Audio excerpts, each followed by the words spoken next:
మన జాతకాలు బాగలేవని మామిడాకులతో శోభనం చేయించుకోమని చెప్పాడు బంగినపల్లి బొంగు మహర్షి. ఇంకా మనల్ని ఏ శక్తి విడదీయలేదు. అబ్బా ఉండండి, పడుకుంటే ఈ ఆకులు గుచ్చుకుంటాయి. నో, ఏం పర్వాలేదు. కమా పడుకో. ఏమైంది? గుచ్చుకుంది ఆకు. ఎవరో తలుపు కొడుతున్నారు. వినపడుతూనే ఉంది. ఏ ముహూర్తాన్ని మెళ్ళో తాళిపట్టు కట్టానో గాని మరణ గండాలు తగిలినట్టు తగులుతున్నాయి. శోభన గండాలు ఎమ్మట్రా పాడు. నువ్వా ఏం చేస్తున్నారండి? ఈ టైంలో పాలకెంత వచ్చి ఏం చేస్తున్నావు అంటారు? నీ హోటల్కి పోయాల్సి పాలు పోసిపోదామని వచ్చానండి. అర్ధరాత్రి పూట పాలు పోయటం ఏంట్రా? సరే మహోదా. అదేంటండి, మా ఫ్యామిలీతో తిరుపతి వెళ్తున్నానండి. పొద్దుటే రావడం కట్టమని ఇప్పుడే పాలు పిండి తెచ్చేసానండి. ఇదిగో పాత్ర, త్వరగా పోసిపోవయ్యా. కొలత చూడండి. 1 2 3. అదేంట్రా చిన్న గిద్దతో కొలుస్తున్నావు? లీటర్ కింద కనబడలేదండి.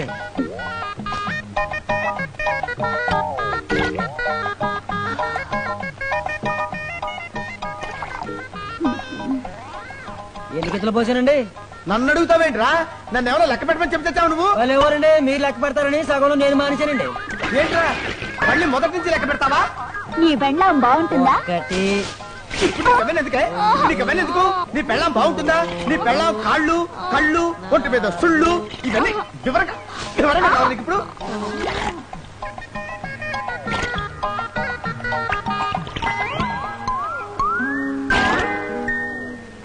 పాపం నిద్రపోతుంటున్నారు. సర్లేండి, లెక్క తర్వాత చూసుకుందాం. నాకు బస్సుకు టైం అయిపోతున్నది. అయ్యి బాబోయ్.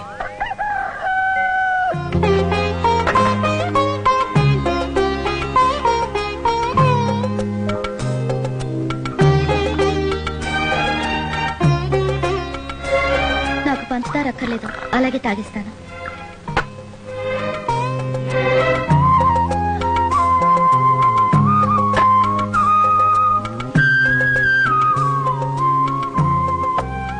థ్యాంక్స్. దేనికి? పెళ్ళం తాగలేదన్న విషయం గుర్తుపెట్టుకుని కొంచెమైనా మిగిల్చినందుకు. లేనిపోని మిలికలు పెట్టి పెళ్ళాం గిళ్ళాం అని గొళ్ళెం పెట్టద్దు.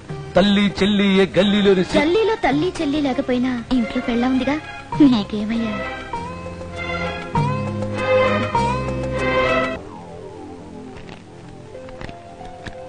మీ పోలింగ్ ఏజెంట్ ని సంతకం పెట్టండి. కిందటిసారి నియోజకవర్గంలో ఎలక్షన్ లో ఎంతమంది చనిపోయారు? ఎందుకు? సరదాగా అడుగుతున్నానులే. 10 మంది అండి. ఈసారి 100 అని రాసుకోండి. ఎందుకో తెలుసా? రూపాయి విలువ తరిగింది, మద్దతు విలువ పెరిగింది. అందుకని వస్తా. మా వాడికి నా మీద అమితమైన ప్రేమ అండి. నేను ఓడిపోతే భరించలేడు.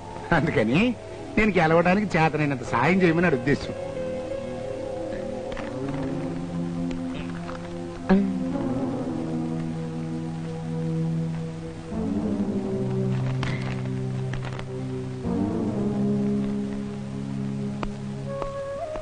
నామినేషన్ పేపర్స్ మీద సెకండ్ చేయడానికి వచ్చావా? కాదు, నామినేషన్ వెయ్యడానికే వచ్చా.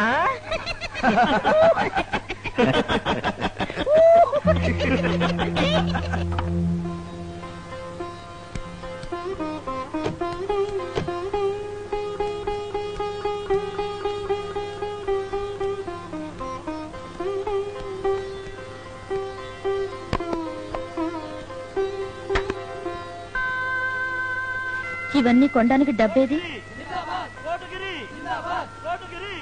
ఆ కోటగిరి మళ్ళీ ఏం అప్పచెప్పాడు?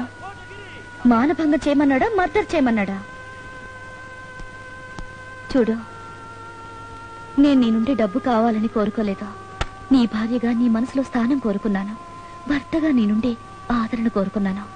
మర్యాదగా ఇవన్నీ తీసుకెళ్లి ఆ కోటగిరి మొహాన్ని కొట్రా. లేకపోతే ఆసుపత్రిలో నువ్వు పోసిన ప్రాణాన్ని అన్నం నీళ్లు ముట్టకుండా నట్టింట్లో వదిలిపెడతాను. ఊరుకుంటున్నాను కదా రెచ్చిపోతున్నావేంటి? డబ్బుకి రంగు రుచి వాసన ఒక్కటే. అది నీతిగా సంపాదిస్తేంటి, అవినీతిగా సంపాదిస్తేంటి. అలాగా? అయితే ఆ రౌడీలు చెప్పినట్టు నన్ను పడుకోబెట్టి సంపాదించరాదు? నేను నీ పెళ్ళాన్నని నీ నోరు ఒప్పుకోకపోయినా, ఈ ఊరు ఒప్పుకోకపోయినా నీ మనసు ఒప్పుకుందయ్యా. అందుకే నా శీలం గురించి ఒక్క చెడు మాట అనేసరికి నీకంత పౌరుషం పొడుచుకొచ్చింది. నీ జీవితంలో మొదటిసారి ఎత్తున చేయించావు. నీ రక్తంలోకి ఎక్కిన రౌడీజం మత్తు మన బతుకులు తెల్లారక ముందే దిగిపోయి సెంటిమెంట్ తో బెట్టలు చేయాలని చూస్తున్నావే. ఈ బుర్రకి ఒకటే రూటు, ఆ రూటు నాకొక్కడికి ప్రైవేటు. అలాగే గా రాంబాబు రమ్మన్నారు. ఎందుకని? అసమర్థుడైన మిత్రుడి కంటే సమర్థుడైన శత్రువేనైవని తెలుసుకున్నాను కనుక. వాడు పావుసారు కూరలు పీకి ఆడించుకుంటా. అప్పుడప్పుడు పూలైతాడు. మళ్ళా పంజా కట్ చేసి సర్కస్ చేయిస్తాను. గట్లగా సారు, నా మాట నుండ్రి. వాడంటే ఆ పేట ప్రజలకు భయం భక్తి రెండు ఉన్నాయ్యా. వాడి చేతిలో ఉన్న ఓట్ల కోసం టెంపరీగా వాడి కాళ్ళు పట్టుకున్నా తప్పులేదు. సార్ రాంబాబు వచ్చాడు సార్. ఇన్నేళ్లుగా కోటగిరిని నమ్ముకున్నావు, ఏం లాభం? ఈ మంగళూరు బేడి దాటి త్రిబుల్ 5 తాగలేకపోతున్నావు. కోటగిరిని ఇలాగా మంత్రి కాదుగా. కావాలనుకున్నా నేనుండగా అతను మంత్రి కాలేడు. అందుకే అతను గుడ్ బై చెప్పి నా దగ్గరకు వచ్చేసేయి. మీ పేటలో ఓటుకు 500 ఇచ్చి అందరికీ ఇచ్చిన మొత్తం నీ ఒక్కడికే ఇస్తా. పార్టీలు మార్చడానికి నేను రాజకీయ నాయకుడిని కాదు, రౌడీని. రౌడీలంతా రాజకీయ నాయకులవుతున్నారు. మారిన నా కొడుకులు ఆస్తి కోసమో పదవి కోసమో మారుతున్నారు. తల్లి చెల్లి ఏ గల్లీలో లేని సిల్లి నా కొడుకుని. నాకు రాజకీయాలతో పని లేదు. పూటకి ఫుడ్ దొరికితే చాలు. అలా కొట్టిపారేయద్దు. వార్డు కౌన్సిలర్ దగ్గర నుంచి ఎంపీ వరకు ఏది కావాలంటే అది ఇస్తాను. ఎంపీనైతే నాలాంటి రౌడీని మళ్ళీ నేనే వెతుక్కోవాలి. నాకెందుకు ఈ బాధ?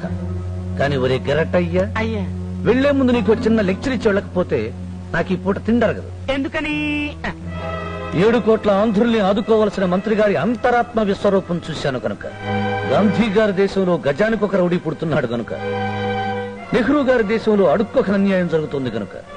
నీ అబ్బా అల్లూరి సీతారామరాజు సుభాష్ చంద్రబోసులు బ్రతుకుంటే నీలాంటి చెత్త రాజకీయ నాయకుల్ని అంగుళానికి ఒక ముక్క కింద నరికి చెత్తకుండిలో పారేసుండేవారు. రాయబారానికి పిలిచిన పొందు మందు విందు టైంను వృధా చేశారు కదరా. దాని విలువ 100. దాన్ని పట్టుకుపోతున్నా. ఈ 100 నేను ఏముండకో ఇస్తాను. నువ్వేమో నీ కొడుకు కోసమో నీ కూతురు కోసమో దాచుకుంటావు. అదే రాజకీయ నాయకుడికి రౌడీ నాకుడికి తేడా. వస్తా. సారు, ఐస్ గడ్డ కింద తెచ్చిన పెట్టాలనా? గాయని పిలిస్తే మస్తుగా దొబ్బులు తింటివి. ఎందుకని? ఇది నాది. ఏంటండి నా ఓటు కోసం ఇచ్చిన దుడ్డు కదా ఇది? నీ ఓటు కేరళలో ఉందే, ఇది నా ఓటుకి ఇచ్చిన 500 ఇది. నీకు బుద్ధి ఉండవు, నీకు సిగ్గు ఉండవు, నీకు లజ్జ ఉండవు, నీకు జ్ఞానం నీ ఉండవు. బొంద ఉండవు. నేను నీ పెండ్లాన్ని, కేరళవాడి పెండ్లన్నా. నేను నీతో బిడ్డను కంటాను, కేరళవాడితో కంటానా? అమ్ము మహాసాధ్వి, బుద్ధి తక్కువైన నోరు జారని తెల్లోయ్. ఈ 500 తీసుకెళ్ళి మీరు కొనుక్కో. జాకెట్ వద్దా? ఎందుకు తెల్లోయ్? ఈ 100 కూడా తీసుకెళ్ళి జాకెట్ దాని మీద వస్త్రం కూడా కొనుక్కో.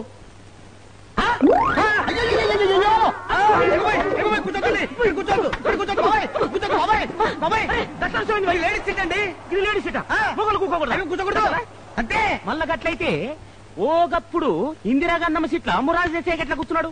అటెం కాలం మళ్ళా గాయన సీట్లనే ఇందిరాగాంధమ్మ ఎట్లా కూర్చున్నది? అరే గంతెందుకు అయ్యా, మొన్న మధ్య కరుణానిధి సీట్ల జయలలితమ్మ కూర్చున్నది కాదు. మళ్ళా నీ ఫాల్తు ఛాయ్ దుకాణంకి లేడీస్ సీటింగులు, మొగోళ్ళ సీటింగులు, ఓ సీటింగులు సీటింగులు.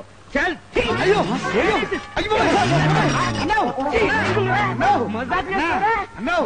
అమ్మో శాంతించన్నావు.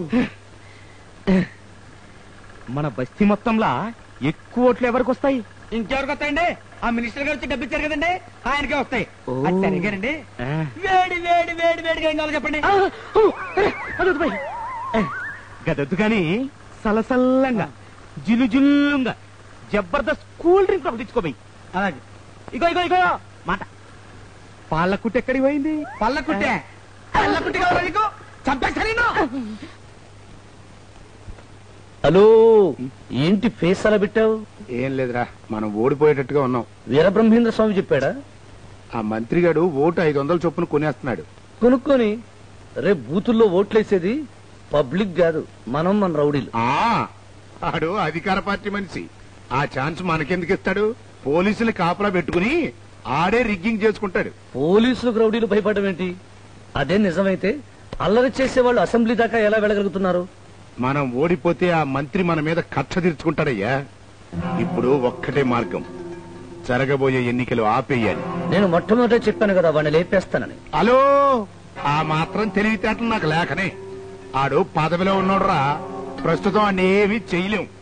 మనం ఎలక్షన్ లో ఓడిపోలేం. ఈ గండం గట్టెక్కాలంటే ఒక్కటే మార్గం, ఇండిపెండెంట్ క్యాండిడేట్ ని లేపేయాలి. ఇండిపెండెంటా? అవును, మా ఇద్దరితో పాటు ఆ ఆంధ్ర గాంధీ గారు ఇండిపెండెంట్ గా నిలబడ్డాడు. ఆ ముసలోడిని చంపేయాలి. ఇంకొకసారి ఆ మాట అన్నామంటే శంకరగిరి మాన్యానికి పంపుతాను. అది కాదు. ఒక గంధిని చంపుకుని గడ్డి తిని బతుకుతున్నా, ఈ గంధిని చంపుకుంటే పిరుగులు తిని బతకాలి. ఎవడో ముసలోడి మీద నీకు అంత ప్రేమేంటి బాబు? ఎవడో ముసలోడా? ట్యూబ్ లో సారా పోసి దొంగతనంగా అమ్ముకుని బతికే నువ్వు అడ్డతోన ఎంత గొప్పవాడివయ్యా. తెల్లోడి దగ్గర గుప్పిడి బిగించి ఎదిరించిన ఆ ముసలోడు ఈ రోజున అదే గుప్పిడి తెరిచి అమ్మా అన్నమని అడుక్కుంటున్నాడు. మన కోసం ఇలాంటి త్యాగం చేసిన అలాంటి మహానుభావుడు ఊరికొక్కడైనా లేకపోతే మనది హిందూస్థానం అవదయ్యా, కిరాతక స్థానం అవుతుంది. రౌడీ నా కొడుక్కి ఈడికి నీతి ఏంటనుకుంటున్నావేమో. ఆ ముసలోడు జోలికి నువ్వు నేనే కాదు, ఈ ఆంధ్రాలో ఎవడడ్డొచ్చినా సరే వస్తే ఇస్తా, ఇస్తే కోస్తా, కూస్తే కోస్తా, కోస్తే లేస్తా, లేస్తే హలో అని తోస్తా. వాడితో మనకేంటండి, 10,000 నాకివ్వండి, ఆంధ్రా గారిని లేపేస్తాను. సరే, ఒకవేళ రాంబాబు గారు అడ్డుపడితే ఆన్ని కూడా లేపేయండి.